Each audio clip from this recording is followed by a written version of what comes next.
دیکھتا وہ ہے دلاتے یہ رب ہے مفتی وہ ہے معصوم دیتا وہ ہے دلاتے ہاں تو اب جو ہے ذرا غور کرو جو نبی دے میرے آقا نے ٹہنی دی تھی کھجور کی ٹہنی اور دیوانہ یہ نہیں سمجھ رہا سامنے ہتھیار ہے سامنے تلوار ہے یہ ٹہنی کیا کرے گی یہ نہیں دیکھا وہ دیکھا یہ ہے کون سا ہاتھ دے رہا ہے تو انگلی کا اشارہ ہو تو چاند کلیجہ چیر دے جس ہاتھ کی انگلی کا اشارہ ہو تو ڈوبا سورج واپس لوٹ جائے ہاتھ دیکھا اور جیسے کہ میرے آقا نے ایک نظر ڈالی دنیا حیرت زدہ رہ گئی وہ تلوار بن گئی ابے لکڑی کی تلوار لوہار نے بنائی ہے تو لوہے سے بنائی ہے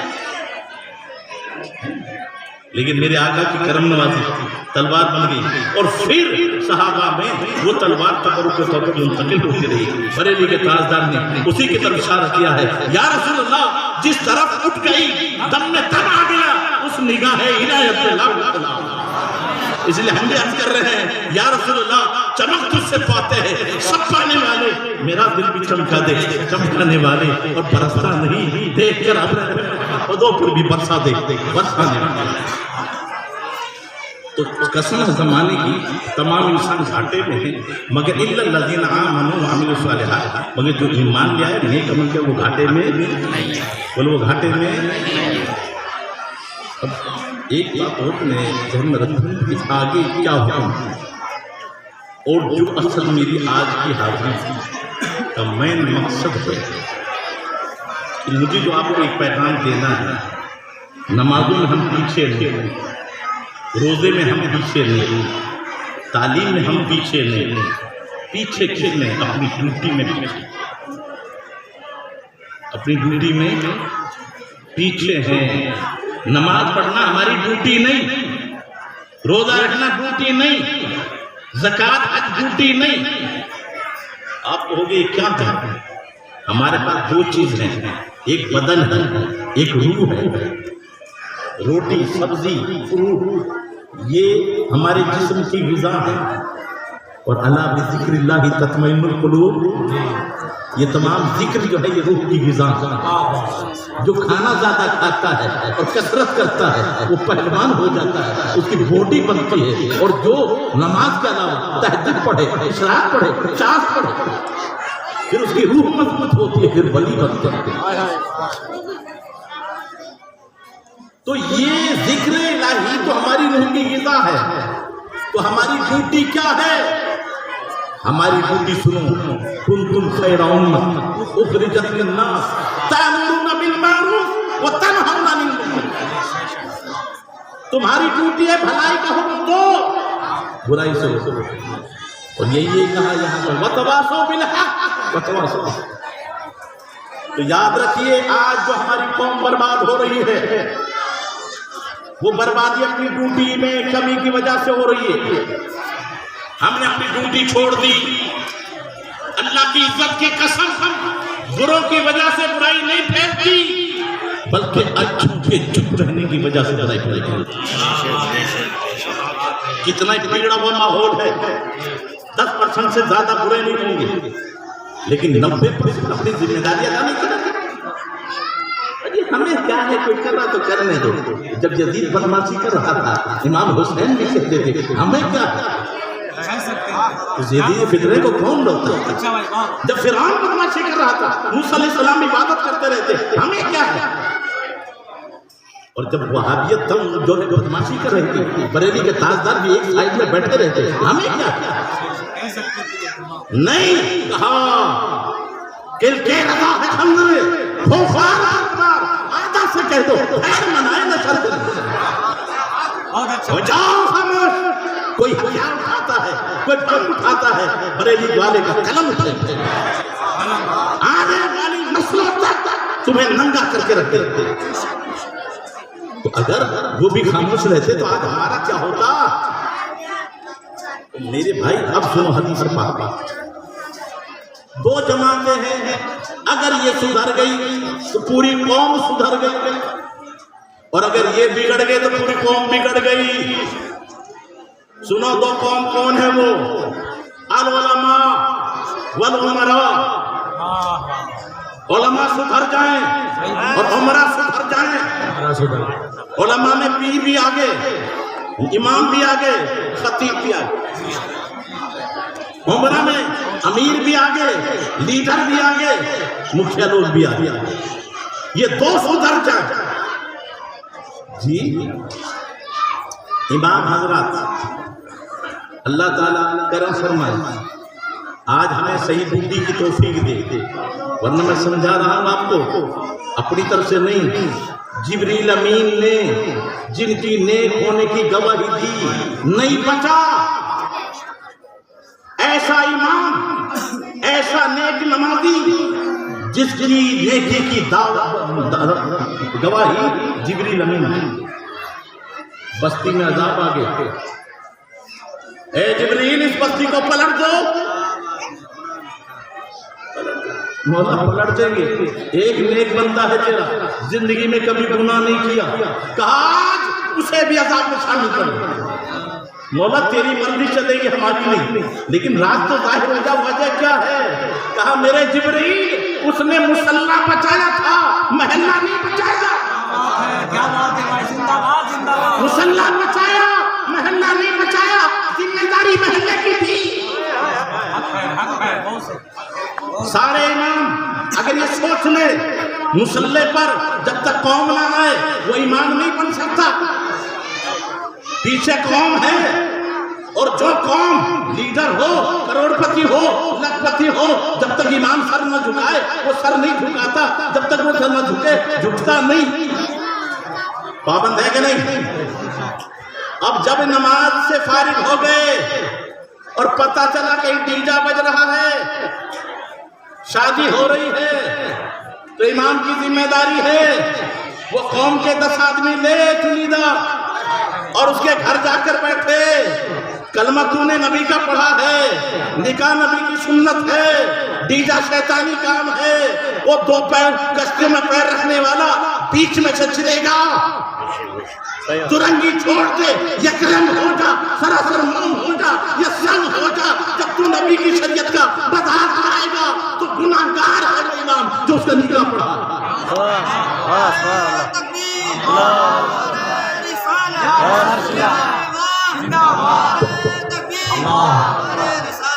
میں نہیں, ڈاکٹر اقبال نے بڑے پتے کی بات کہی ہے, نکل کر خانقاہوں سے ادا کر رسم شبی.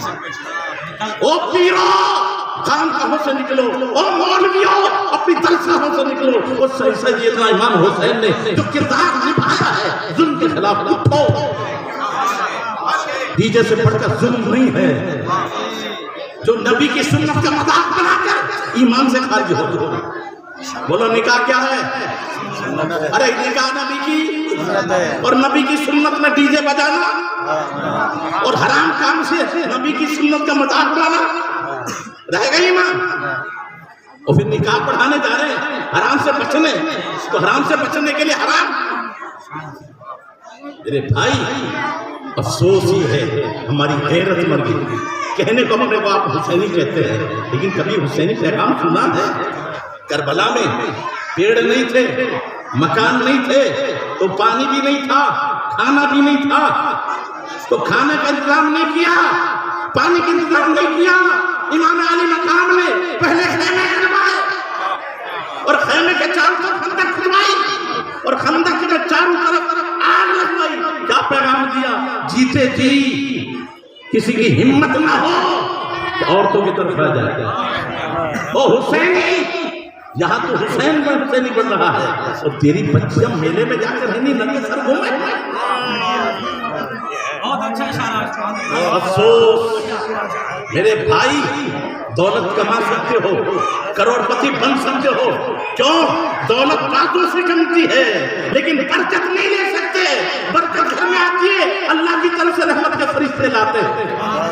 اور جس گھر میں عورت کا چہرہ اور سر ننگا ہو, رحمت کے فرشتے نہیں آئیں گے. جب رحمت کے فرشتے نہیں آئیں گے تو رحمت کہاں سے آئے گی؟ کہہ رہے مولانا صاحب چین نہیں ہے, سکون نہیں ہے. ابے سکون تو ملے گا جب رحمت برسے گی تب, اور رحمت برسے گی جب ہماری بہنیں پردے میں ہوگی تب. ایک گناہ زنا بھی ہے، چوری بھی ہے، لیکن آج کے دور میں مسلمان یہ بے پردہ ہونا اور لباس عریاں لباس یہ زنا سے بھی بدتر ہے، چوری سے بھی بدتر ہے۔ کیوں؟ ہر گناہ 5 منٹ یا 10 منٹ کا ہوتا ہے، لیکن جس کی بچی کی آستین کھلی ہوئی، سن لو، نماز بعد میں ہے، ستر عورت اور مرد کے لیے ناف سے لے کر گھٹنے تک چھپانا فرض ہے، دکھانا حرام ہے۔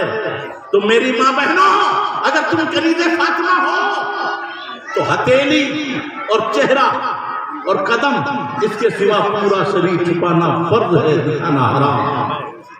اب ایک آدمی بتا دو جس کی بچی ہوگی، جس کی ماں باپ ہوگی، یہ دریائے ندی سے دولت تو بڑھ رہی ہے، لباس کیوں گھٹ گیا؟ پہلے لباس تو ڈھیلا ہوتا تھا، دیکھو میری دادیوں کا لباس، اپنے پرانی ماؤں کا لباس دیکھو، وہ تو پورا ہوتا تھا۔ اب دولت بڑھتی جا رہی ہے، لباس گھٹتا جا رہا ہے، یہ کوچے نظر آ رہے ہیں، یہاں سے پورا سینہ نظر آ رہا ہے، پیچھے سے پورا کندھا نظر آ رہا ہے، یہ یہاں تک پہنچی، ہاف ہوگی، اب تو صاف ہوگی۔ اور بیاہ شادی میں دیکھو تو مچھردانی۔ اور میرے بھائی، خدا کے بندے، شرم کر، کہاں گئی تیری غیرت؟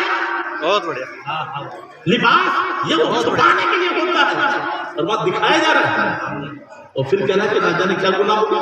ابھی 24 گھنٹے جس گھر میں حرام ہوگا اور برکتیں کہاں سے آ جائیں گی؟ میں زیادہ دور نہیں، اللہ تعالیٰ آخری بات کہہ کے میں رخصت ہو جاؤں گا، اللہ مجھے اور آپ کو عمل کی توفیق عطا فرمائے۔ کسی نے کہا کہ دوسرے حسن حسین کیوں نہیں پیدا ہوتا؟ حسن حسین دو ہی کیوں پیدا ہوتا ہے؟ مورخ لکھتا ہے دوسرے حسن حسین بھی پیدا ہو سکتے ہیں، اگر دوسری فاطمہ ہو جائے تو دوسری فاطمہ نہیں تو حسن حسین سے ہاں، اب فاطمہ تو نہیں ہو سکتی، دوسری کنیز فاطمہ ہو سکتی ہیں۔ اپنی بچیوں کو کنیز فاطمہ بناؤ، پھر ان کے پیٹ سے غلام حسن اور غلام حسین آج بھی پیدا ہوتا ہے۔ درس قرآن اگر ہم نے بلایا ہوتا تھا، یہ زمانہ نہ زمانے نے دکھایا ہوتا تھا۔ آج افسوس ہوتا ہے، میں آخری بات کہ ہم اپنی ذمہ داری کا نہیں کہہ گئے۔ پیر کے ہاتھ پر مرید ہاتھ دیتا ہے، بیعت کرتا ہے، موٹی مرغی ہے، لکھپتی ہے، کڑا ہاتھ میں ہے، ہاتھوں میں انگوٹھیاں ہیں۔ اب پیر صاحب کے سامنے مسافہ کر رہا ہے، اور پیر صاحب کیونکہ لفافہ موٹا ہے، پیٹ تھپکا رہے ہیں۔ اب اس کی پیٹ تھپاتے ہی اس کا تو بیڑا گرک ہوا نہیں، پیر کا پہلے بیڑا گرک ہو گیا۔ کیوں؟ غیب کا نبی نے فرمایا جو تمہیں گناہ دیکھے ہاتھ سے روک، اتنی طاقت نہیں ہے، زبان سے روک، اتنی طاقت نہیں ہے تو دل سے گناہ سمجھ کر الگ الگ جاؤ۔ اس کے گناہوں کو، اس کے حرام کاری کو، اس کے کڑے پہننے کو، اس کے زنجیر کو، ہے مالدار، موٹا لفافہ ہے، تھپ تھپاتے ہوئے اس سے سارے گناہوں کی تائید کر رہا ہے۔ یہ پیر نہیں، ایمان ہی نہیں رہا۔ اگر آج وہ پیر اپنا مقام سمجھتا کہ توبہ کرائی ہے، بیٹا پہلے توبہ کر، کیوں نے پہلے حرام کام تھا، مرد کے لیے زنجیر نہیں ہے، زیور نہیں ہے، نماز بھی نہیں ہوگی، پہلے کڑا ہوتا، بعد میں مسافہ کروں گا، تو وہ کڑا بھی اتر جاتا، گناہ سے بچ جاتا، اس کی پیری بھی بچی رہتی۔ تو ہم نے اپنی ذمہ داریوں کو ختم کر دیا ہے۔ اللہ تعالیٰ مجھے آپ کو صحیح معنوں میں ایک اور نیک بنائے۔ وقت نہیں ہے کہنے سننے میں جو غلطی اور بے قدری معاف فرمائے۔ میں بھی پڑھتا ہوں، آپ بھی پڑھیے، استغفر اللہ ربی من کل ذنب واتوب الیہ۔ بولو ایک تو وعدہ کرتے ہیں سب کے سب 5 وقت نماز پابندی سے، بولو 5 وقت نماز پابندی سے انشاءاللہ، اور ڈی جے باجے سے خود بھی بچیں گے، دوسروں کو بھی بچائیں گے، جہاں تک کوشش ہو بیٹا سب اسلام کا اپنا۔ اور یہ تو چھوٹا کام نہ سمجھو، جس نے قرآن پاک پڑھ لیا اس کا مقام کتنا بلند ہے۔ ہم کہتے ہیں ہمارا ڈاکٹر ہو جائے گا تو حویلی بنوا دے گا، ہمارے لیے بلڈنگ بنوا دے گا. تیرا بیٹا 1.5 لاکھ بنا دے گا، لیکن قیامت کے دن جب کوئی نہ ہوگا وہاں پر قرآن پڑھنے والے حافظ کی تو بات چھوڑی، صرف ناظرہ قرآن جس نے پڑھ لیا اس کے باپ کو ایسا تاج پہنایا جائے گا کہ چاند بھی شرمائے گا. اب ذرا بتاؤ، تاج پہنایا جائے گا تو کہیں گلیے میں پہنایا جائے گا؟ کوئی مکان ہوگا، اس کے سامنے چبوترا ہوگا، وہاں کہیں تخت ہوگا اور تخت پہ بٹھا کر اس کے باپ کو تو ایک قرآن شریف پڑھایا ہے تو اس کے لیے اتنا بڑا باغیچہ تیار ہو گیا ہے جو حافظ قرآن بنا ان کے لیے. اس لیے میرے بھائی قرآن کی قدر کرو اور ہمیں اتنا علم جس سے حلال و حرام کی تمیز ہو جائے ضروری ہے، خود بھی سیکھیں دوسروں کو. اور یہ جتنے بھی لوگ ہیں اس میں حصہ لینے والے یاد رکھو انشاءاللہ تعالی قیامت میں اس کی بہاریں دیکھو گے آپ، اس کی بہاریں دیکھو گے کہ جنہوں نے، میں زیادہ نہیں، ایک جو ہے ذرا سا ایک غلط اور دیکھ لو. آج علماء کو سمجھتے نہیں. امام اعظم ابو حنیفہ ایک بچے کو دیکھتے ہیں جس کا نام یعقوب ہے، بیٹا ادھر آ، بتانے لگے، چہرہ دیکھ لیا، باپ آیا اٹھ کے چل، یہ تو امیروں کا کام ہے، ایک ٹائم کا کھانا تو ہے نہیں، یہاں بیٹھ کے کیا کرے گا؟ چلا گیا. امام اعظم نے کچھ نہیں کیا. موقع مل کے جب دوبارہ آیا، کہا بیٹا اپنے باپ سے پوچھ کہ 1 مہینے کا گھر کا خرچہ کتنا ہے. باپ کے پاس گئے، باپ نے کہا 1 دن کا تو خرچہ نہیں. ابا بتا نہیں کیا پریشانی، بتا دیا. اللہ کی عزت کی قسم ساری گواہ ہے، 20 سال تک حضرت یعقوب جس کو دنیا امام یوسف کہتی ہے، 20 سال تک اس کے پورے گھر کا خرچہ امام یوسف نے چلایا.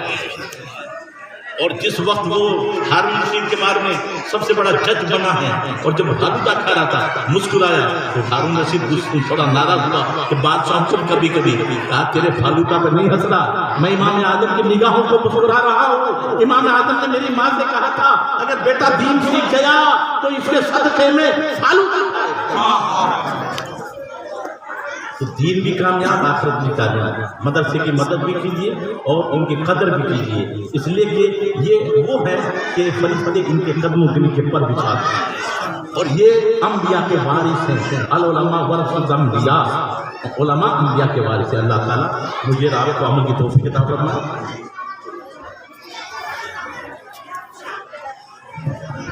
سبحان اللہ.